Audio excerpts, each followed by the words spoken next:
hear from various individuals in our department who are going to speak on a variety of topics. Next one. So who are we and why are we here? Well, first I want to say congratulations. Your organization was selected to receive a public service grant. These are federal funds that come from the Department of Housing and Urban Development, which means they come with rules and regulations. Despite this, please know OMBCD is here to help. Next slide. So overview, we will discuss the following topics in this presentation. So what exactly is CDBG? How does the process work? What documents make up a contract? And most importantly, how do you as an organization get paid? So what exactly is CDBG? CDBG stands for Community Development Block Grant Funding. A block grant is just a large sum of money that benefits low and moderate income individuals. One of the ways the city distributes city funding is through our public service grants.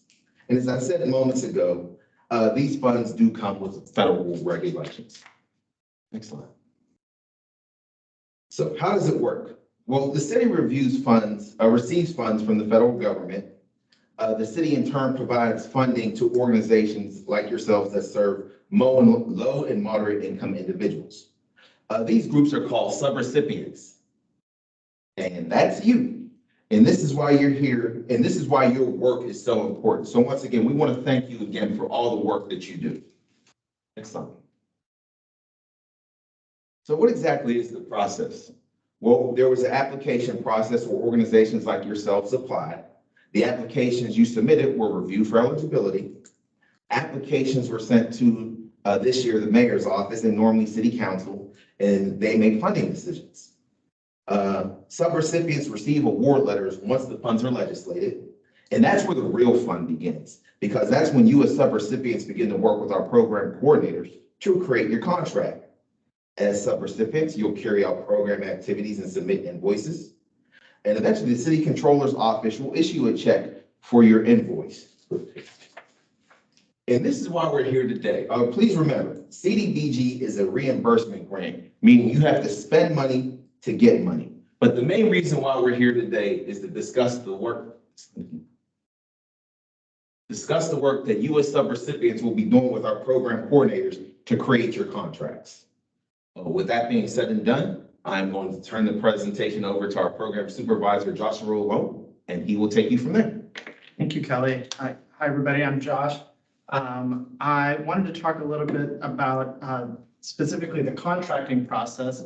But before that, I wanted to highlight something that we want to make sure everybody understands throughout the term of your contract and while you're getting reimbursed for funds. So it's important that your organization maintains registration and insurance in some of these areas. So something that is new from last year, we now have a requirement that all organizations that receive CDBG funds have SAM.gov registration. So that may have looked like you receiving your UEI in the past. Just getting your UEI is not enough, though. You also need to be registered through SAM.gov. We'll be showing some additional resources, including a subrecipient webpage where you can find videos on ensuring that you maintain or at first get that SAM.gov registration and also make sure that you're annually renewing it. Another important piece that we want to make sure everybody's aware of is general liability insurance and workers' comp insurance. You must maintain those the entire term of your contract.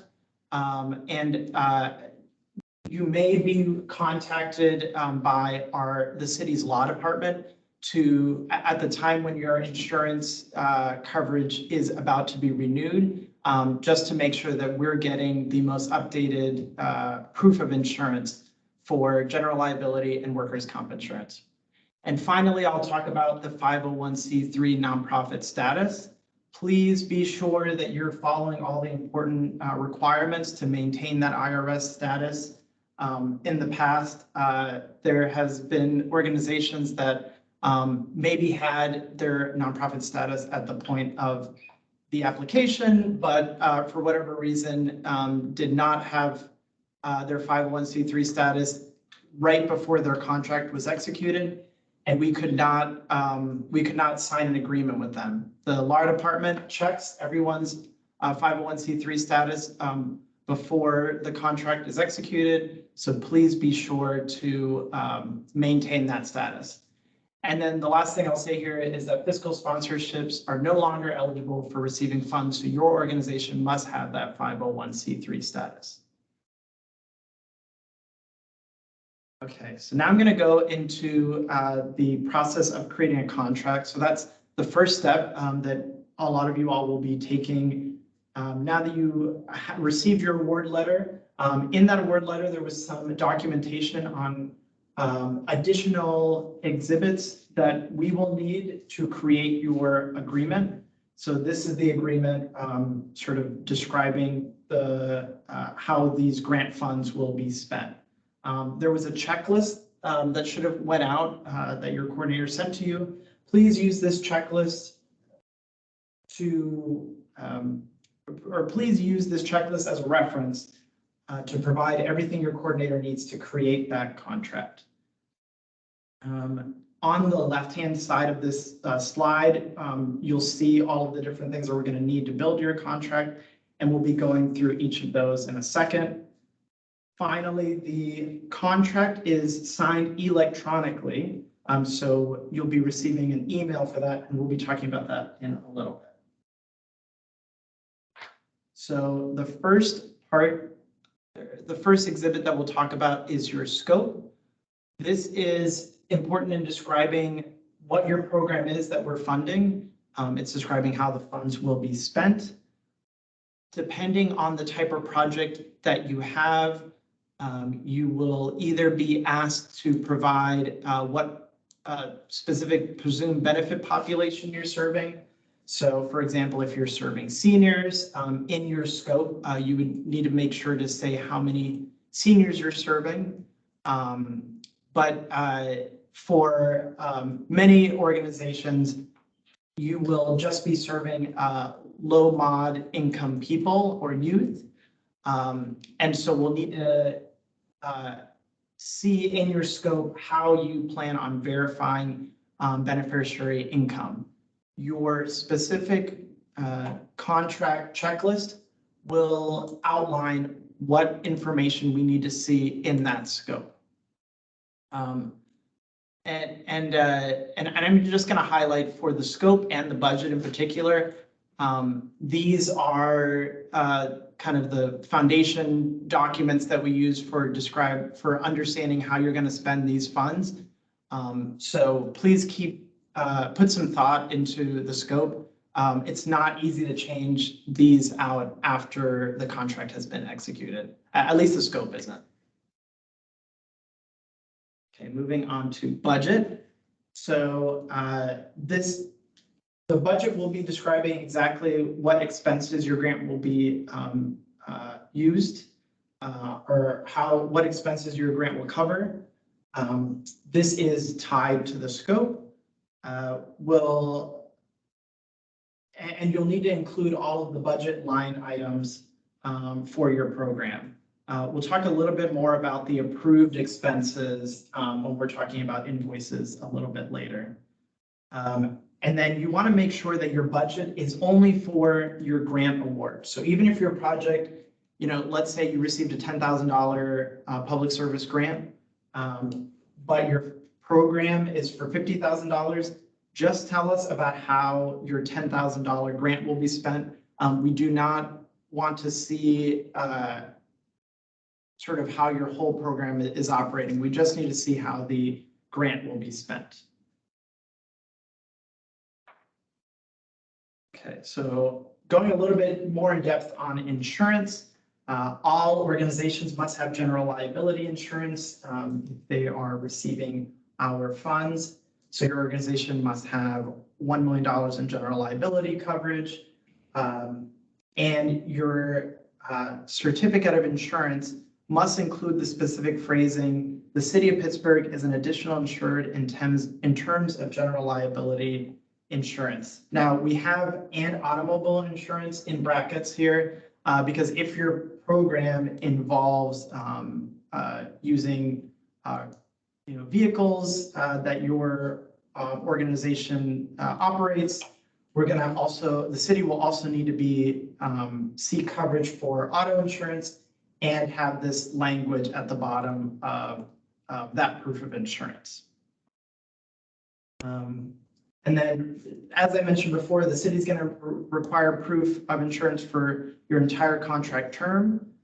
When you submit your this first round of documents for your contract, the term may not extend to the end of your contract term. That's fine. That's when our insurance department will just be making sure that, our law department will be making sure that your organization is getting that insurance renewed and that proof sent over to us.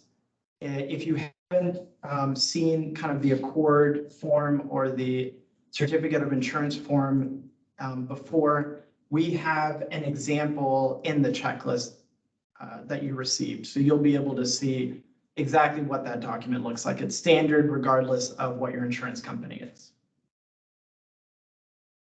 The next bit of insurance that I'm going to talk about is workers' comp insurance. So if your organization has paid staff, you will need to provide workers' comp insurance. If you have contracted employees, we do not require that, but if you have salaried staff, please be sure to include proof of your workers' comp insurance. If your organization does not have paid staff, you will need to request a waiver from your coordinator that you're working with. They may have already sent you that waiver. You would just complete that, sign it, just to let us know that you do not have any paid staff and you are not required by the state to have workers' comp insurance. And similar to the general liability insurance, your insurance for workers' comp must be current or active and cannot lapse for your entire term of your contract. Next, I'm going to talk about the debarment certificate. This is a document that you will not see. So you don't have a copy of this certificate in your checklist. It's something that you're signing along with your electronic contract. So whenever you receive that contract via email, you'll have a space to sign the contract overall. And then you'll also have this debarment certificate that's essentially saying that you are not barred from contracting with the city.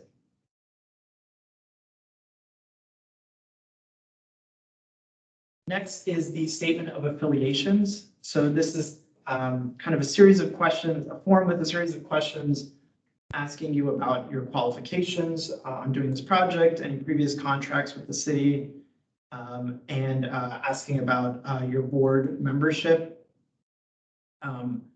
You do not need to go into a lot of detail for the statement of affiliations. We encourage you to include brief answers for all of these. There's honestly not a lot of space, so just a couple sentences usually is appropriate. For your board of directors, so that's the last question on this form.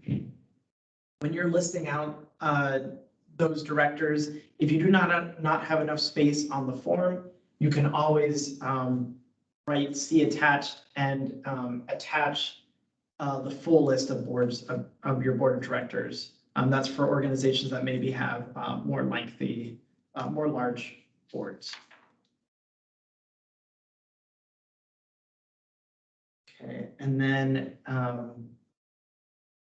there is another document that you will not see, that will not be included in your contract, but is still important for you to fill out.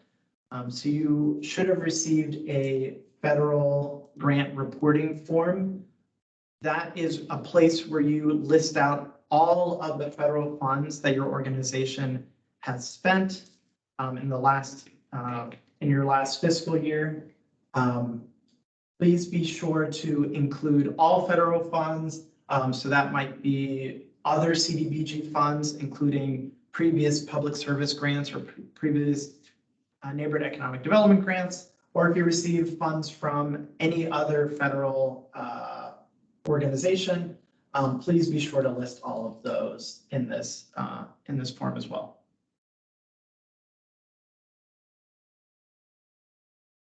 And okay. So since this contract is going to be completed electronically, we need to make sure to know who is the contact person that we're going to be sending or who will be signing the contract. So please be sure to send your coordinator the name, title, and email address of the signer. So usually the signer for these agreements is your executive director, maybe your board president, maybe your board secretary, or some other board officer.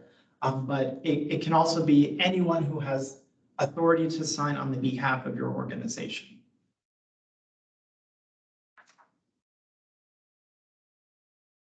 And I wanted to talk a little bit about, okay, so we've said, here's all the documents that we need to create this agreement, but we also want to impose upon you all the importance of this document and sort of understanding it when you receive it and keeping it somewhere or keeping it in your files to refer back to. So all the documents that you submit will be used to create a legal binding contract with the city that outlines the terms of this grant, including the time limits. So usually for all of you all, it will be the 2024 calendar year from January to December. But it also have information in there on, what happens if you don't complete your obligations. For example, if you don't maintain your insurance and other things, it outlines that the city is within its rights to either deny funding or the remaining funding for your grant and potentially even requesting those grant funds back that we've already reimbursed to you all. So it's important to take a look at that contract when you receive it and make sure you're following all of the requirements there.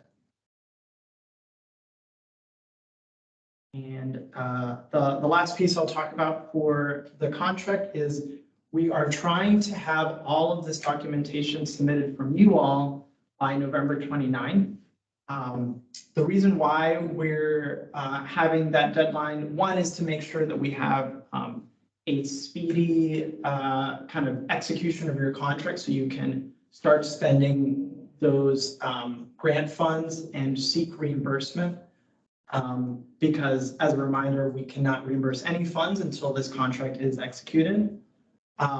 Also, this November 29th date will give us enough time to execute your contract before the January 1st, 2024 start date that many of your organizations will be contracting with us for. The other thing that we're trying to get ahead of is the city actually does not kind of closes its contract execution or signing of all of its contracts in December. And so by getting all of the documents from you all on November 29th, we'll have some time for us to review it and submit it to the contract execution process to get all of those approved before the new year. If you submit your contracts later, or if for whatever reason things get held up, we understand. Please talk with your coordinator about any holdups that you may have. But that will delay your contract execution likely into February, just because the way that everything sort of restarts, it's hard to get everything started up in January again. So that's just a warning for everybody. And now I'm going to pass it over to AJ Stevens, our program coordinator. All right, thank you for that. So I'm going to start us off with a quote from HUD, which you can see is the cardinal rule of federal funds is if it isn't documented, it didn't happen. And if it didn't happen, you can't get paid for it. So we want to emphasize that you need to document everything.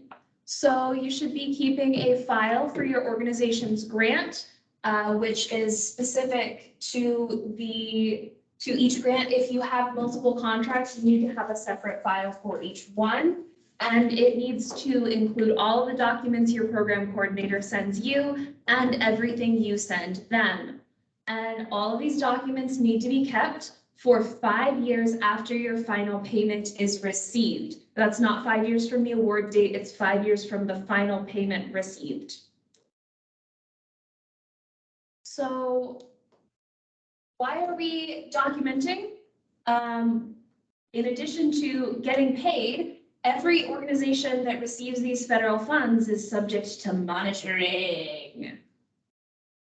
So that's a big scary word, but everybody take some deep breaths because monitoring is not designed to trip you up. It is not designed to call you out. It's not something that we do to people that we think are doing things wrong or that we are gonna come in and pull apart your entire system. You will be told ahead of time. You will be given the checklist that we are coming in to make sure that you're following. You will know what we're looking for. We just need to know that if HUD comes and monitors us, we can show that our subrecipients, that's y'all, are doing everything on the up and up. And just remember, we want you to pass. So now we have some time for questions and answers. If you have any questions, please type them in the chat or you can raise your hand and come off mute and ask. Additionally, we have a couple people who have not yet put their organization in the chat. So if you have not done that, please do type who you are representing so that we have an accurate picture of who all has attended. I'm gonna say we'll do about 2 minutes unless we see typing, in which case we can wait a little longer. So if you have any questions, have at. Also, if you have not typed your organization name, I will start calling you out soon.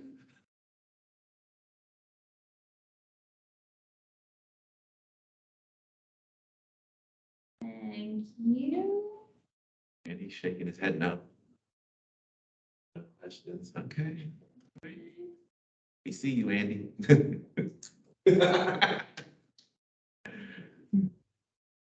Okay, we did get a question. Can we submit receipts throughout the award year or wait until the end? And question, you can do either way. We like to keep in touch with you. If you want to be submitting on a monthly basis, we can do on a monthly basis. If you want to do quarterly, that's great. If you want to do one big submission at the end, you can. Just be aware that the end of the contract is going to be December 2024. And so if you wait until the very end, then you might run up against some of those closures.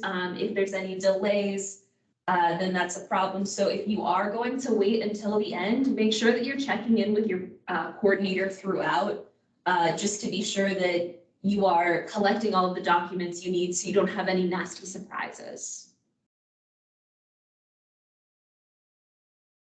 Any other questions?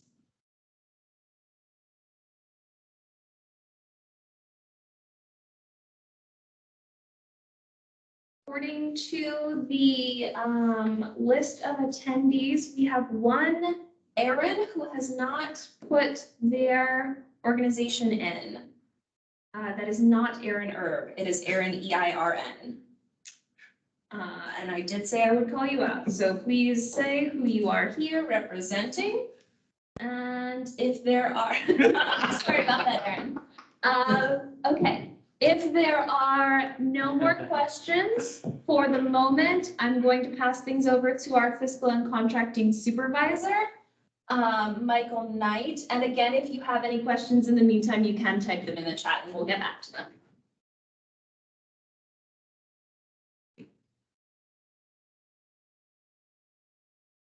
All right, good afternoon, ladies and gentlemen. Again, my name is Michael Knight. I'm the fiscal and contracting supervisor for community development. And I'm gonna start us off by, if we're gonna be talking about money, who wants to be a millionaire?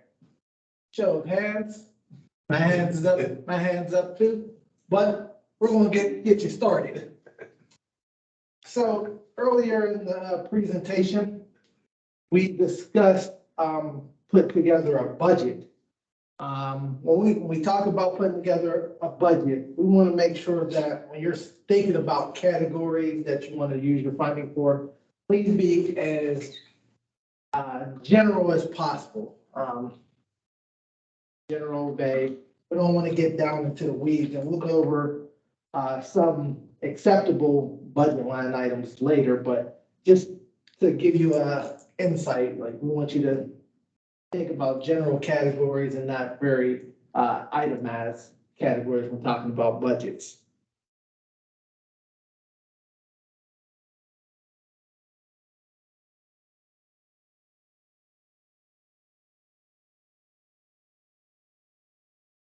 All right, 1 second.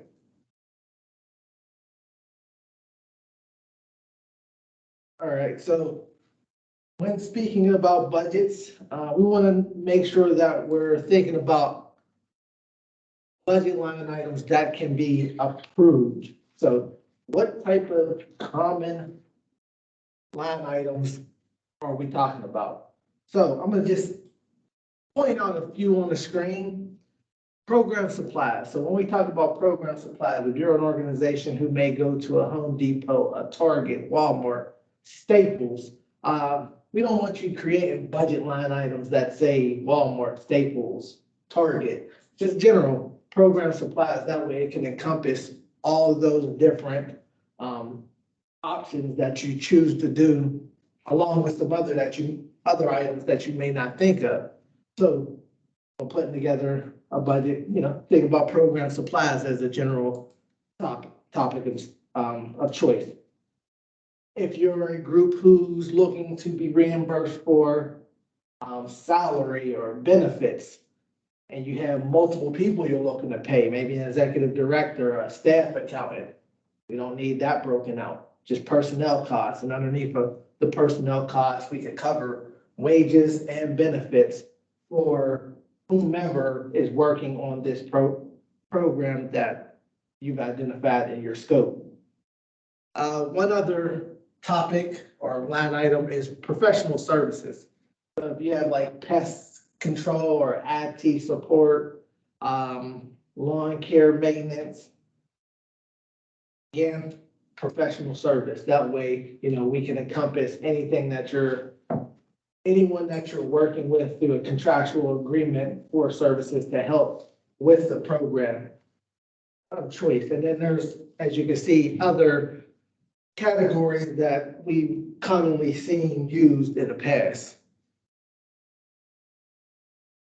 So, just to cover something, for everyone's knowledge, procurement. So when we talk about procurement, this really plays a part for any groups who are looking to use professional services and or buying supplies that can exceed $5,000. I'm gonna say that dollar amount again. If you're planning on using professional service or buying a particular supply item that exceeds $5,000, we will need to make sure that you did the proper procurement process in order to acquire the service and or the item that was purchased. And I mean, it's quite simple, but if this is new to some of you all, at the bottom, it just shows for anything over $5,000 that we are reimbursing you for.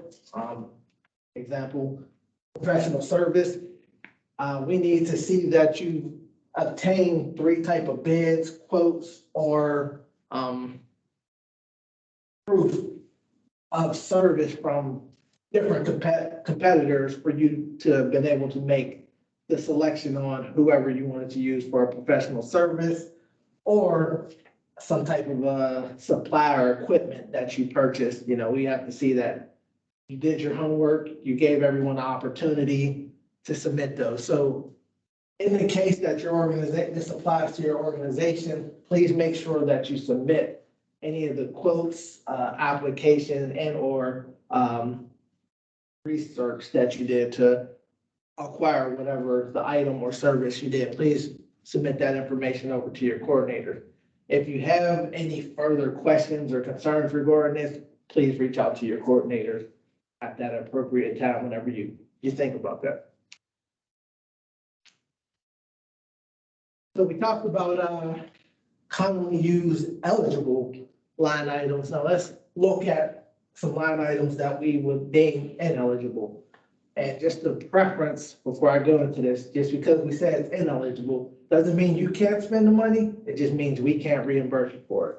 So when we talk about some things that fall into the ineligible categories, we're speaking of like swag. When I say swag, tote bags, t-shirts, again, great things for organizations to do, but in the eyes of HUD, there's not a strong enough benefit there to reimburse for those type of items.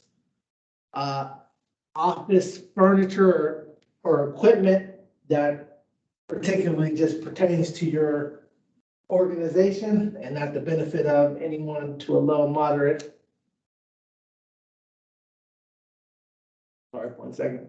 I'll keep speaking, but any equipment that's just going for the use of your benefit, we also cannot reimburse for that. Food, drinks, snacks. We understand different programs have different means of attracting or providing these options to participants. But again, you are more than welcome to provide food, drinks, and snacks for meetings, activities. Unfortunately, HUD doesn't see that as a necessity item to benefit or reimburse. The only category that really gives you the green light to reimburse for food is if your organization is a food bank or some type of primary food pantry. And as you can see on here, there's a more different ineligible expenses, stipends, assistance for building use. If you have any questions about what type of budget line items you are looking to do, please don't hesitate to reach out to our office or your coordinator to get you right. Just like AJ said earlier, our job is to make sure that you all are doing everything correctly so that you, ourselves, are in good standings with HUD. So we talked about eligible line items. We talked about ineligible line items. Now let's discuss, how do we get paid? I need my money back. I'm spending money, and you said if I spend money, I get money. So let's get you your money. So first things first, we want to make sure that you properly invoice us for reimbursement. And when we talk about invoicing, there's a few different, there's a few things that I'm gonna go a little bit more in detail in the next couple of slides, but just to give you an overview, we want to make sure that first you have an executed contract. We can't pay you for anything if you don't have a contract executed. So that's why it's important for you to get your documents in so we can get you an executed contract so that we can start getting you paid. Second, you need to make sure that whatever expenses you are going to incur fall within the terms of your contracts. So as mentioned earlier, a lot of these contracts are going to start January 1st, 2024 and go through December 31st, 2024. So if you send in any documents from November 13th, 2023, you can send it in, but we're not going to reimburse you for it, unfortunately. Last but not least, everyone who's receiving this money, we would hope that you have plans to spend it all. You've asked for it. We want to see you spend it, spend everything. So with that being said, we're going to go into a little more details as to what it takes to be reimbursed. So piggybacking on invoicing. You want to make sure that you submit a requisition form, which you will receive at the time of your executed contract. For some of you all been around for a while, you're used to seeing a paper version of it. We do have a digital form of it that I'll go over in a little bit. A narrative. We want you to submit a, short one pager, not even one pager, like a paragraph, giving us details as to how these funds were able to benefit you all or whoever the beneficiary, how these funds were able to benefit your organization or the low and moderate income individuals who you were able to service with these funds. Third, proof of expenses. So whenever you do send in your requisition saying that I want to be reimbursed $2,000, we need to see proof as to what makes up that $2,000. And then last but not least is the beneficiary report form. And that form right there is going to give us details as to how many people were able to benefit from the funds that you were awarded for this particular program. So again, your coordinator will send you all the pertinent particulars that you need in order to be reimbursed and to do this correctly. But to keep going one step further, I'm gonna go ahead and give you an example of what a requisition form will look like for anybody that is new. And I'm gonna use a little laser pointer, so please, no one's under attack. So whenever you get this requisition form, you want to make sure that you put your contract number here. And again, this form will be digital, so you'll put your contract number in right here where it says contract number. Next, you want to make sure that you put your name, your organization's name, address. That's very important because we have ran into cases where we've executed a contract at address A, and by the time we got a requisition, the organization was now housed at address B. And we want to make sure that the check gets to you in a timely fashion. So it's very important. And if you do happen to move in the midst of today and you get reimbursed for any expenses, please do us a favor and send your coordinator an email, letting them know, hey, here's the correct address where any future correspondence should be sent so we can update our records and other city departments' records so that there's no hiccups and moving forward with this process. Next, after name and address, this cost category. This cost category is where you're going to enter in your budgeted line items that were approved in your executed contract. This may look like one line item for an organization. It may look like 3 or 4 line items for an organization.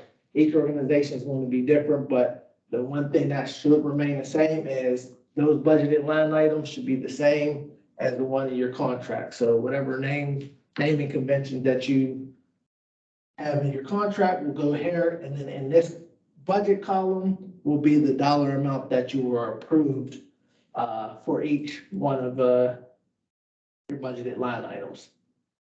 Your year-to-date and amount remaining columns are already calculated with formulas, so you don't have to touch those columns. The biggest column that we really need is the amount requested. So if you're planning on sending in multiple requisitions for reimbursement, as AJ said, if you wanted to send in monthly, every time you submit, you need to put here how much you're asking to be reimbursed. If you don't put anything there, we can't reimburse you anything. If you're doing a one and done, which we like to call, or which we like, where you're submitting everything in one swoop, your amount requested should equal whatever your budget is, and you should take care of that. After you determine how much you're asking to be reimbursed, please make sure we have a signature and date down bottom, just so that we know when we got it, who we got it from, and then you'll send that. Now, when you do send over this requisition, letting us know how much you want. Remember, there's something else that we need.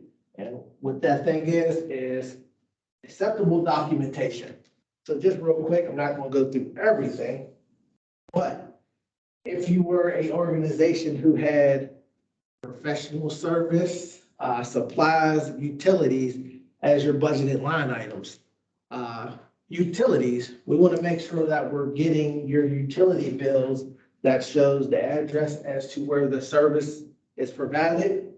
We want to see the term of service and the full itemized cost breakdown. So just to make it very simple, just send us their whole bill. That way, everything's there that we need to see, and we can give you appropriate credit and make sure we're not missing anything.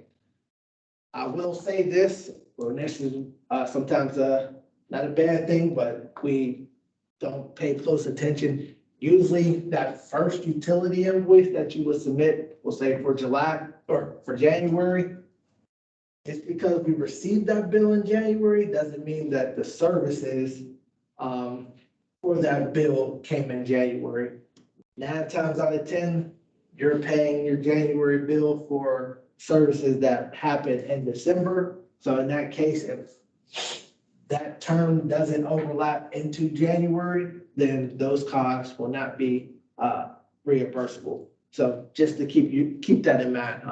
It's not a bad thing, but we see it happen all the time. So utilities, please make sure you should send us a full utility bill. We cannot reimburse past due balances, only current balances. So what's one more example? So if you send us a bill in July, all right, and the current balance is $100, but there was June, May, and April rolling up into the past balance, even though those months fall within the term of your contract, we can't pay it off that one bill. We will need to see each and every bill for those prior months to pay it. All right, and if you have any questions, please, as always, reach out to your coordinators or our office. Rent, another line item, if you're being reimbursed for rent, please make sure you send us a copy of your rental agreement, current rental agreement. That way we have a document showing that you do have an agreement between yourself and the landlord, how much is due for rent service, your rent services. And then in order to be reimbursed, it's simple, either a copy of a cash check, a receipt from the landlord, and or an invoice from the landlord requesting payment would be acceptable documentation. Last description I'm going to go over is supplies. When talking about supplies, 9 times out of 10, these will be receipts that you received after a purchase. Please make sure whenever you get that receipt, we can see everything on that receipt clearly. An itemized receipt that shows everything purchased. We need to see the date of when those purchases were made, from where, the dollar amount. And if you have trouble seeing it, we have trouble seeing it, which means we can't reimburse. So if you're, I'll just give you an example. When I buy things, I take a picture of it right away, so it's in its best condition at that time, because sometimes receipts take wear and tear, the die starts to fade away, and if it's hard to read, we can't accept it. So those are some of the examples of what acceptable documentation will look like. But if you have questions, please feel free to ask. So I know we've given you a lot of information, which is for your good and our benefit, to make sure that you are strong, functioning organizations when it comes to utilizing CDBGs, but CDBG funds. Now, the last part, in order for you to get this money, is you have to pass this test at 95% or better that we're about to give you. If you do fail, then we'll let you know when the application process comes around for more funding. But that was just a joke. But you are getting quizzed, and with that being said, I'm gonna turn it over to AJ so she can provide you the quiz. Thank you for your time. Okay, Now that everybody got a little bit spooked there, we are going to, as Meg said, have a quick quiz on eligible expenses. I'm just going to ask you a yes or no question, and you'll put a Y or an N in the chat if you think, Y or yes if it is an eligible expense, N or no if it's an ineligible expense. First up, canned goods for a food pantry. Is this an eligible expense? Couple answers right off the bat. Okay, yeah, we are on fire. It is an eligible expense because a food pantry is a food distributor, therefore they are allowed to buy food. And to reimburse for that, we would need a receipt. Next up, lunch for volunteers at a community cleanup. Is this an eligible expense? We have the nose streaming in. Correct. That is an ineligible expense. A community cleanup is not a food distributor, therefore buying food is not an eligible expense. In addition, a community cleanup is probably a one-time event.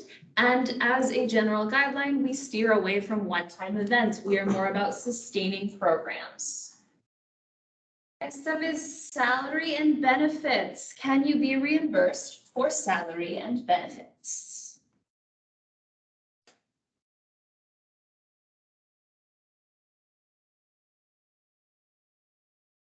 Looks like we are pretty much in agreement. Again, yes, salary and benefits are both reimbursable. For that, we need their pay stubs and timesheets. The timesheets basically saying that the person worked, and the pay stubs or earning statements to show that they were paid for the time that they worked. Next up, a new computer for your office staff. Is this an eligible expense?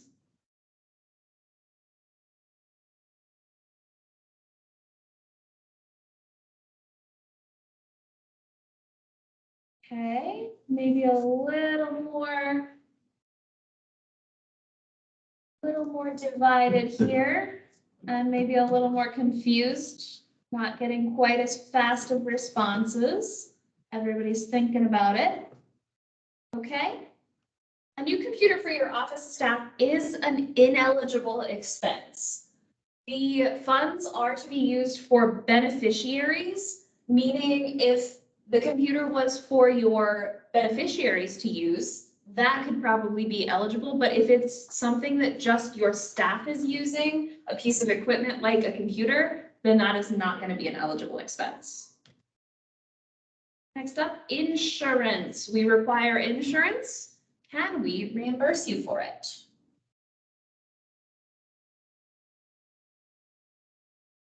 Looks like we got a lot of yeses. And that is correct.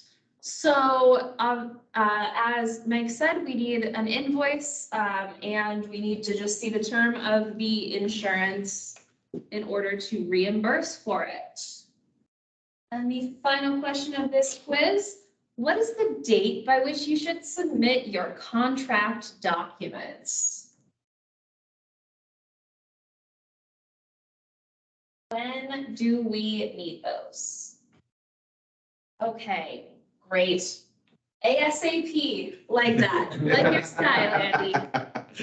Definitely, I mean, ASAP is a good answer because there's always revisions, but the final deadline is November 29th. Okay. Once again, do we have any questions? I did see earlier there was a question about the amount permitted for administrative costs. And so the answer to that is we don't tend to anymore have a line item that specifically says administrative costs. We're much more likely to break it out into supplies. Like on the example requisition, it said, postage, printing, office supplies, things like that. And then also personnel. So we would bill for the hours rather than just a general grant administration line item. So that tends to be frowned upon. Do we have any other questions?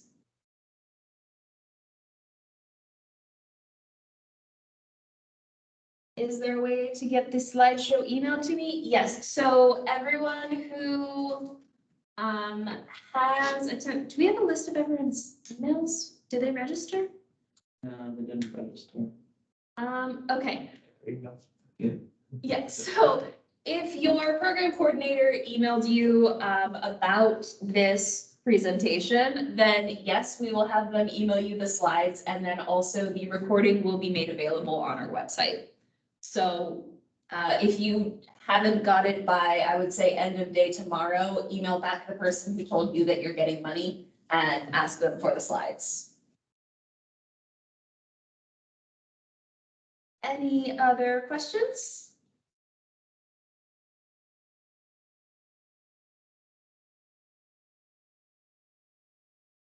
Okay, so you have been a great audience. I will pass it off to close off. Thanks. So thanks everybody for attending here. We just wanted to highlight some resources that will be helpful to you all as you're completing your grant spend down.